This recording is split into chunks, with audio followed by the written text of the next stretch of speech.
नहीं चल रहे यहाँ पे। अरे वाह, अभी कहते हैं योगी जी के लिए वेट करना। birthday to you, happy birthday to you, happy birthday to you, happy birthday to you. क्या बात है, देखो देख लो हमारे बाबा। हाँ, लौटू गई है दिन आ गई। आओ बैठो बैठो बैठो बैठो।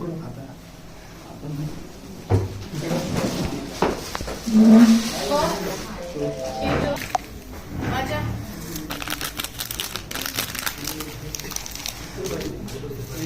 आओ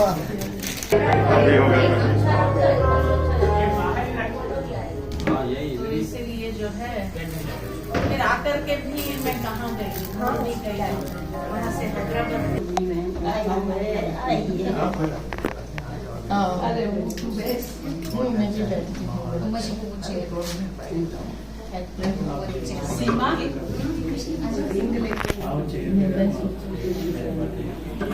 तो फिर भाई साहब ने प्रश्न पूछा कि शिव बाबा ब्रह्मा बाबा के बाजू में आके बैठता है, ऊपर नहीं बैठता है।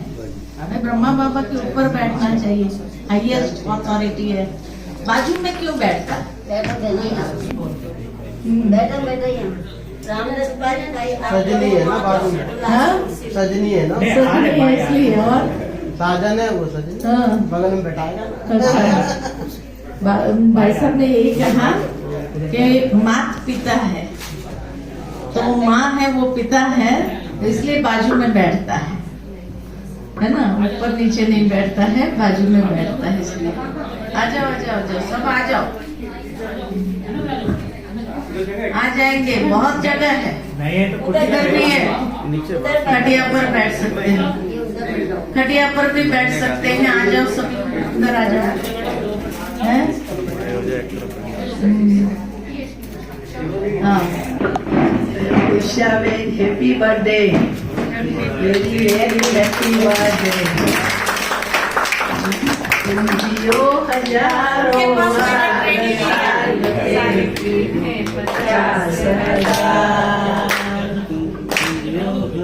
बहन पहले से ही होशियार है, ट्रेनिंग तो ठीक है। 10 साल मेरे पास रही, 12 साल रही, 12 साल रही। बहुत अच्छा की ट्रेनिंग बहुत अच्छी किया है। उषा बहन को मैं बोलती थी तुम्हारा प्रेजेंटेशन पावर अच्छा है, इसलिए तुम भाषण शुरू करो।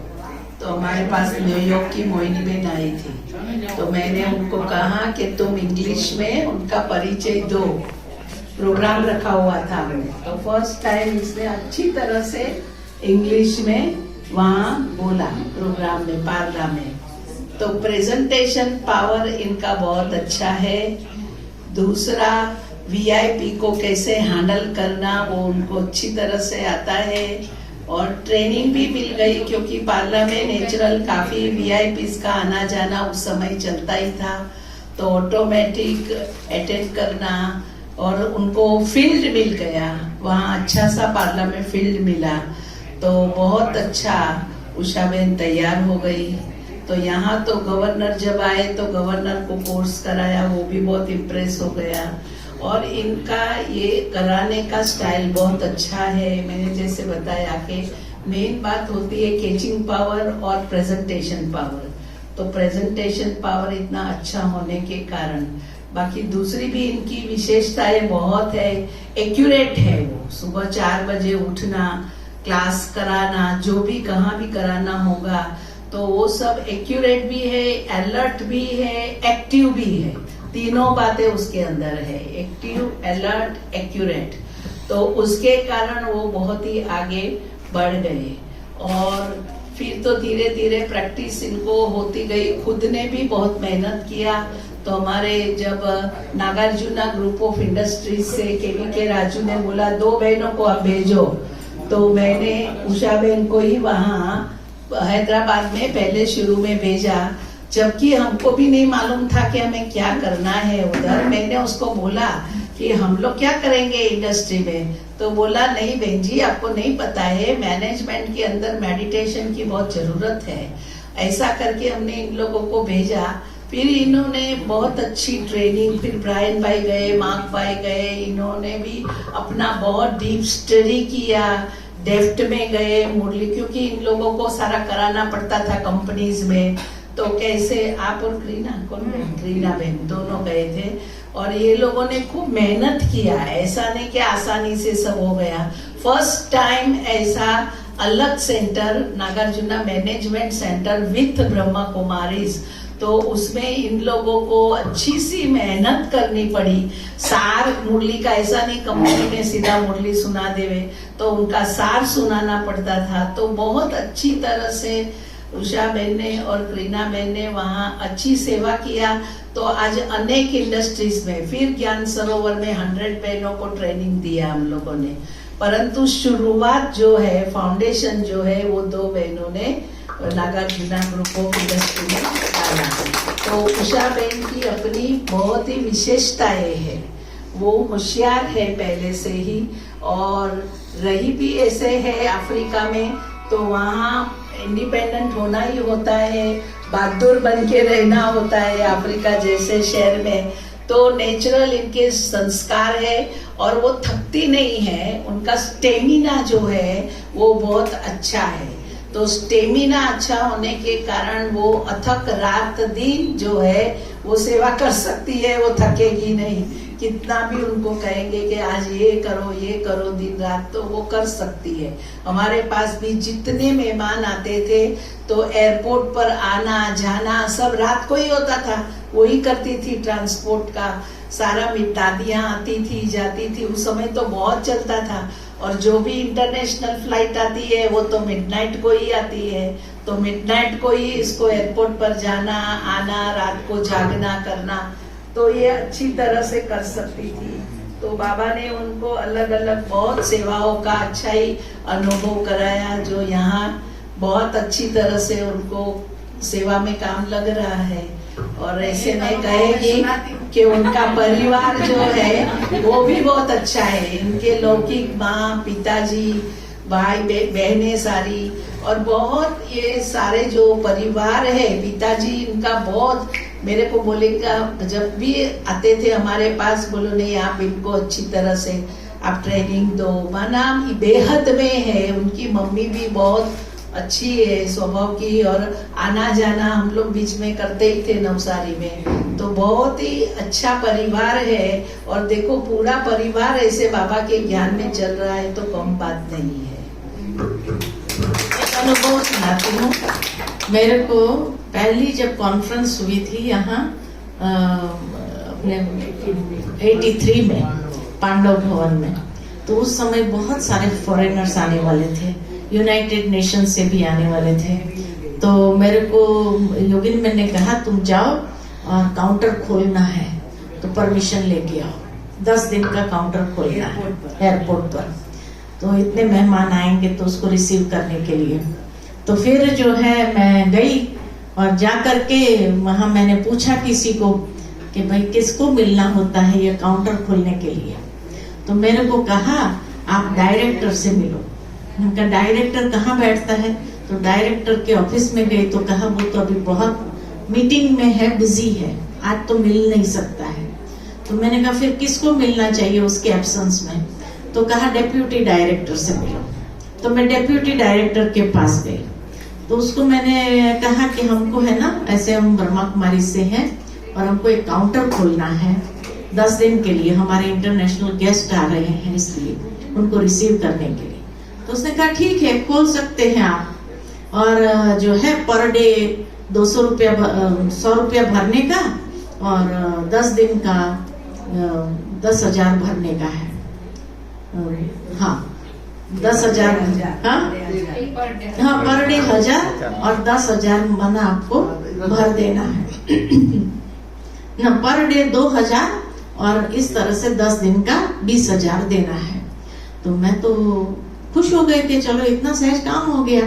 मैं आई, मैंने योगिन मेरे को सुनाया, मैंने कहा काउंटर खुल गया, उन्होंने परमिशन दे दिया। लेकिन पैसा भरना पड़ेगा 20,000 रुपया। बोला 10 दिन का। बोले इधर आओ, हाँ ये पैसे से काम कराना होता तो मैं किसी भी भाई को, गृहस्थी को बेचती थी ना। ये सफेद साड़ी का मतलब समझती हो? ये सफेद साड़ी का मतलब है फ्री कराना। जाओ जाओ फिर से। अब मेरे को इतना देह अभिमान आया कि वो व्यक्ति क्या सोचेगा। तो फिर जो है मैं बाबा के कमरे में गई। बाबा को मैंने कहा बाबा अभी तू फ्री कराना जैसे भी हो। बाबा के कमरे में जाकर फिर मैं एयरपोर्ट गई, फिर डेप्यूटी डायरेक्टर के पास गई। मैंने कहा हम स्पिरिचुअल ऑर्गेनाइजेशन वालों के लिए तो कंसेशन होगा या ऐसा कुछ होगा कि नहीं आप लोगों के पास में? तो उसने कहा, मैंने कहा हमको कमाई तो करनी नहीं है, हमको रिसीव करना है, इंटरनेशनल गेस्ट है हमारे। तो कहा ठीक है आप लोगों के लिए हम कंसेशन कर देते हैं 50%, पर डे 1,000 रुपया भरो और 10 दिन का 10,000 भर दो। तो मैं तो खुश हो गई कि भाई एक बार में 50% कम कर दिया। मैं फिर आके कहा, मैंने कहा 50% कम हो गया और अभी 10,000 ही भरना है। 10,000 माफ कर दिया उसने। तो तेरे को मैंने क्या कहा, ये सफेद साड़ी का मतलब क्या होता है? फ्री कराना। हाँ 10,000 हम क्यों भरेंगे, जाओ फिर से, ऐसे सीखेंगे। अब मेरे को इतना देह अभिमान आया, अभी कैसे उसके पास जाऊं मैं और फ्री कैसे कराऊं मैं? वो कहेगा ये लड़की पागल है। मैंने कहा अभी फिर अभी बेजा नहीं, जाओ तुम जाओ फ्री करा के आओ। अभी सेंटर से गई मैं बाबा के कमरे में, पहले गई बाबा को कहा अभी चलो, अब तीसरी बार जा रही हूँ, पता नहीं वो क्या सोचेगा। फिर मैंने सोचा अभी उसके पास नहीं जाऊंगी मैं, अभी डायरेक्टर चाहे कितने बजे भी आए डायरेक्टर से ही मिलूंगी। तो डायरेक्टर के रूम के बाहर में बैठी रही, बाबा को याद करती रही, बाबा कैसे भी करके डायरेक्टर को भेज दो मीटिंग में से और जो है कम से कम फ्री करा देंगे। तो जैसे बैठे बैठे बाबा को याद कर रही थी तो एक भाई आया मेरे को कहा कि ये तो रिस्ट्रिक्टेड एरिया है, आप कौन है, क्यों बैठे हैं यहाँ पर, यहाँ बैठ नहीं सकते हैं आप। मैंने कहा मेरे को डायरेक्टर से मिलना है इसलिए बैठी हूँ। कहा मैं ही डायरेक्टर हूँ, बोलो क्या काम है। मैंने सोचा वो ऐसे ही कह रहा है। मैंने कहा ऑफिस में चले? तो हाँ चलो जल्दी करो, लेकिन जल्दी बोलो जो बोलना है। तो मैंने कहा हमको है ना हमारे इंटरनेशनल गेस्ट आ रहे हैं, हमको काउंटर खोलना है 10 दिन के लिए, लेकिन फ्री खोलना है।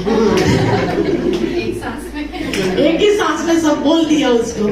जैसे ही बोल दिया तो उसने कहा ठीक है फ्री कर देता हूँ।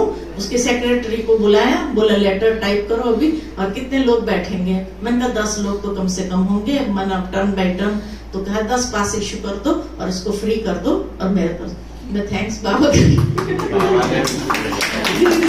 दीदी कहा देखा 3 बार प्रयास किया तो हुआ ना, कैसे नहीं होता था। 20,000 क्यों फेंक देने का होता है। माना ऐसी ऐसी बातें दोबारा जाओ, तीसरी बार करो, चौथी बार। माना सिखाया जो है मेरे को हर रीति से। उस समय थोड़ा लगता था कि भाई क्या रहेगा हमारा, क्या सोचेंगे, लेकिन इतना जैसे कि कराते हुए मेरे को जैसे सिखा दिया, एकदम जैसे टर्न कर दिया।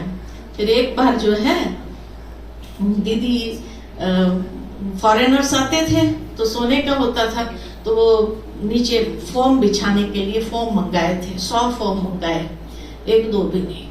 और फिर दीदी ने कहा भी इसको कवर बनवा देते हैं। कवर बनवाने के लिए कवर बन के आ गया। फिर मेरे को कहा तुम चढ़ाएगी सब कवर? मैं चढ़ा देंगे। अब मेरे को क्या मालूम कि ये यू फॉर्म पर कपड़ा खिसकता भी नहीं है। तो एक कवर चढ़ाने में मेरे को कम से कम 2-2.5 घंटा लगा। 2.5 घंटा और हाथ मेरे इतने दर्द होने लगे। फिर मैं है ना मैंने सोचा भी 100 यू फॉर्म चढ़ाना है, मेरा तो पता नहीं क्या होगा। ये एक में ही 2.5 घंटा लगा। मैं रोने लगी तो किसी ने जाकर बता दिया दीदी को कि वो रो रही है। दीदी आई, क्यों रो रही है? मैंने कहा कि ये फोम नहीं चढ़ता है, मेरे से कवर नहीं चढ़ता है। शुरू की बात नहीं चढ़ता है बोले। लच्छू दादी और विश्व रतन दादा थे, तो लच्छू दादी भी दौड़ के आए, क्यों रो रही है बोले। मैंने कहा मेरे से फोम का कवर नहीं चढ़ रहा है। अरे बोले ऐसे थोड़ी होता है, चल मैं तेरे को सिखाती हूँ। तो विश्व रतन दादा और लच्छू दादी, दादा ने वो कवर पकड़ा, उसका बोले दोनों कान पकड़ना चाहिए पीछे से, और उल्टा करो, पीछे से कान पकड़ो। और दादा ने कहा देखो ऐसे खींच करके देखो, एक सेकंड में चढ़ गया ना। मैंने कहा मैंने तो सोचा ही नहीं।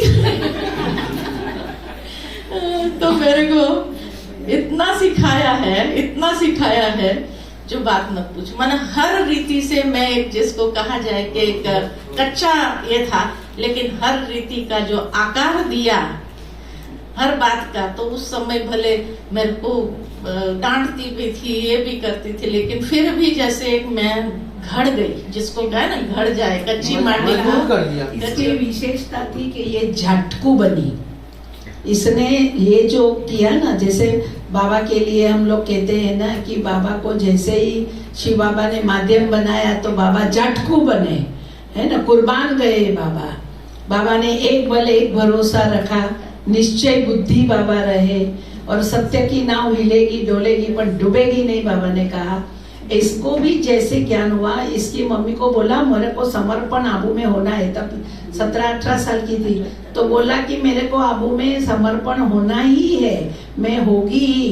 तो जैसे दृढ़ संकल्प से उसने ऐसा कुर्बान गई बाबा को, झटकू बच्ची बनी, तो बाबा भी उसको क्या दिया, जरूर बाबा उसको रिटर्न में देगा ही, क्योंकि झटकू बच्चे कम बनते हैं। तो ये तो बाबा की मैं कहेगी झटकू है।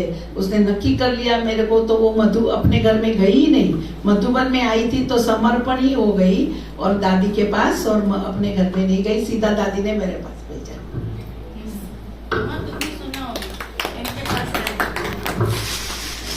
ओम शांति। ये छोटी थी और मैं टोली में थी। मुझे बच्चों से प्यार होता है, इतनी ज्यादा छोटी तो नहीं थी, लेकिन ये सब छोटी छोटी, और मैं इनके लिए अचार मठरी ये सब चीजें बना के रखती थी। तो ये मेरे पास आती थी। एक दिन इसकी शिकायत पहुंच गई दीदी के पास कि वो वहाँ जाती है, वहाँ खाती है और फिर खाना नहीं खाती। तो दीदी ने इसको बुलाया, तो भाई तुम हमारे साथ खाना खाया करो। तो इसकी शिकायत हुई, बहुत दिन तक चलता रहा ये। जहाँ भी गई, इसकी यही खूबी है कि जो भी कहते थे मानती थी। आज मैं इसके साथ सब जगह जाती हूँ। सबसे बड़ी खूबी तो ये है कि ये अपनी गलती बताती है, अपना जीवन बताती है, मैं पहले कैसी थी। इसलिए इसको बल मिलता है, क्योंकि सभा में बोलती है। मैं सब जगह गई हूँ, जहाँ भी इसने प्रोग्राम किए हैं, सभा में कहती है मैं नॉन वेज थी, मेरी माँ को चिंता थी, लेकिन भगवान ने मुझे पता नहीं कैसे ले लिया। क्योंकि जब ऊपर वाला फिदा होता है ना, तो वो देखता नहीं है। सभा में जब ये कोर्स कराती थी 4-4 घंटा खड़ी होके, तो सब पूछते थे आप कितनी पढ़ी हो? तो ईमानदार मैं तो 10 पढ़ी हूँ। तो सब हैरान होते थे, 10 पढ़ी है और इतना बोलती है, इतना करती है। सब इतना हैरान होते थे, तालियां बजाते थे। सचमुच जैसे योगी दीदी ने कहा ना, 5-5 घंटा भी खड़ी रह के बोलती, 5-5 घंटा। कभी भी इसने ये नहीं कहा कि मैं जब मधुबन में आई है तो SML कोर्स कराती थी। बड़ी दादी भी डायरी लेके पहुंचती थी, सारी क्लास ऐसे जाती थी जैसे पता नहीं कौन सी पढ़ाई पढ़ने जा रहे हैं। बड़ी दादी खुद डायरी लेके लिखती थी। तो ये खूबी थी इसकी, और सब में हाँ हाँ करती थी। जब आई दादी ने क्या कहा, अभी तक तो यहाँ शीलू और शशि थी, अब ये तीसरा सितारा भी निकला है। बहुत प्यार से दादी ने, जब इसने समर्पण किया तब भी बहुत अच्छी तरह। तो सबसे बड़ी खूबी निर्माणता। आज तक सब यही कहते हैं कि सबने सब कुछ चेंज किया, लेकिन उषा बहन जैसी थी वैसे ही है। क्या मतलब? गाली नहीं। बाबा तो पहले कहता था, कोई कहता ना जैसी है वैसी, तो मैं गाली दे दी कि दिन बदल गया चैन कर गया, तुम नहीं बदले। लेकिन ये जैसे इसका स्टाइल था, बालों का, इसका वैसे ही आज तक जरा भी परिवर्तन नहीं किया। और निर्माणता इतनी है कि सब में झुकते चलते। उसको कभी भी ऐसा नहीं आता है कि मैं इतने बड़े घर की थी या क्यों करूं।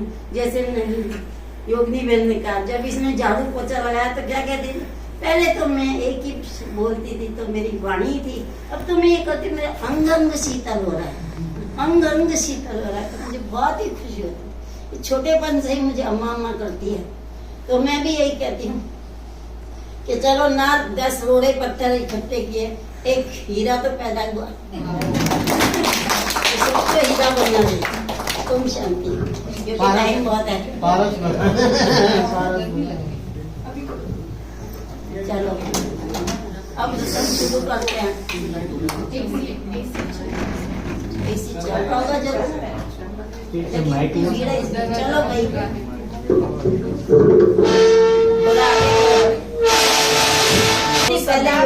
थोड़ा खुश मिजाज ले आओ, योगिनी दीदी का लाओ, पहले योगिनी दीदी का लाओ। हाँ और लाओ योगिनी दीदी का।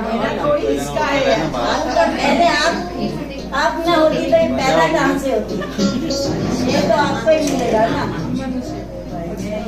जो मिट्टी के टुकड़े का बनता है ना उसका ही है।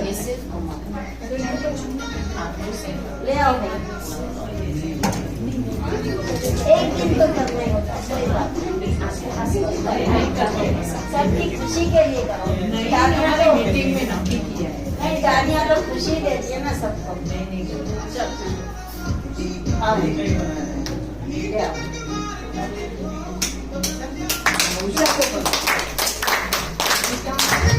आलिया बजाओ, संध्या बजाओ।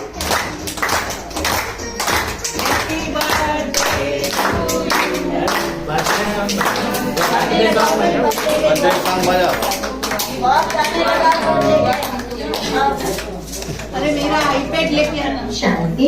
मेरा आईपैड। आज 5 अगस्त। हाँ मेरा लाओ।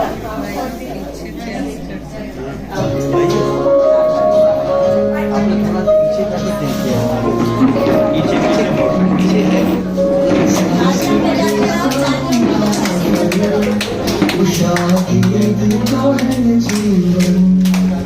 राजयोग की ज्योति चला पर सबको रोशन मुबारक हो, शादी आपको आपकी रोशनी से रोशन हर दिल और हर कोना, आपकी केसरी से आपने हमें सिखाया प्रेम शांति और करुणा, संदेश हर दिल में बसाया। जन्म मुबारक हो दीदी आपको, आपकी रोशनी से रोशन हर दिल और हर कोना।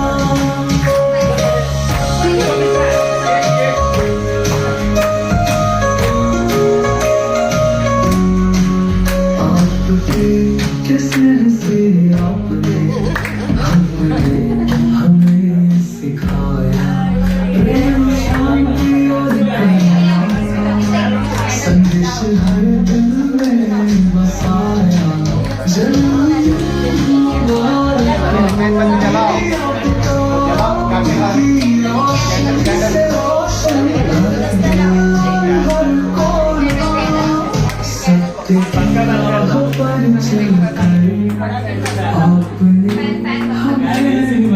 आपने करना हिला आत्मा की शक्ति से माग करना तो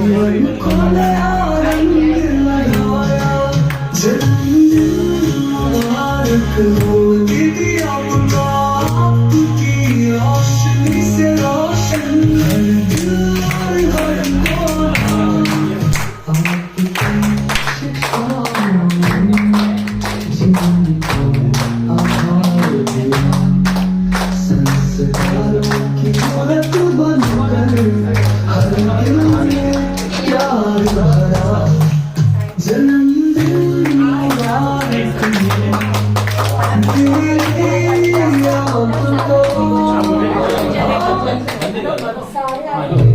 हमें सिखाया प्रेम शांति और करुणा का, संदेश हर दिल में बसाया। जन्म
अरे बर्थडे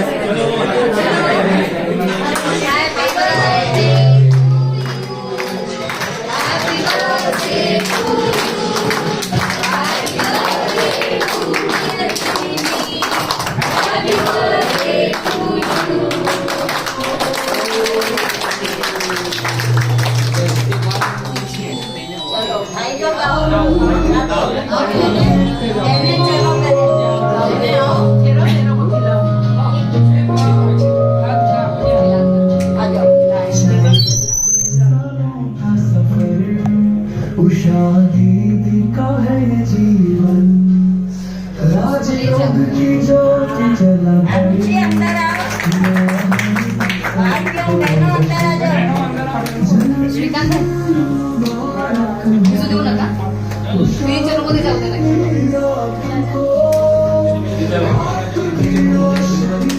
आ जाओ आगे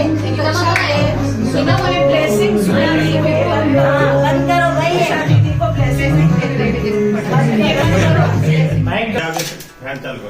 और एक में है ना संस्कृत में है सुनना बहुत अच्छा है हैप्पी बर्थडे को संस्कृत सुनना अर्थात विश्व संस्कृत दिनम प्रोजेक्ट में हमने सोचा कि क्यों ना दुनिया की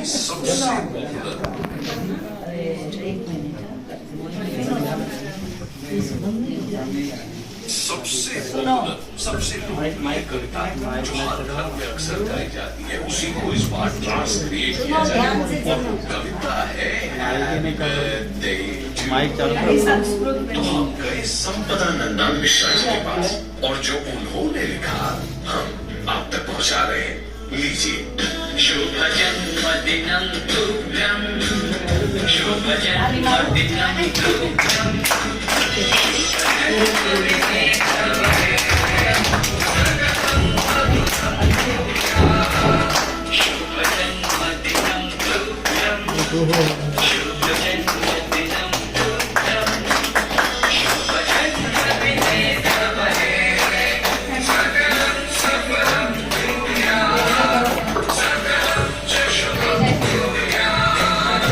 भाइयों को बुलाओ आते हैं तो मैंने भी कहा सुनो अभी प्लेट में सबको दे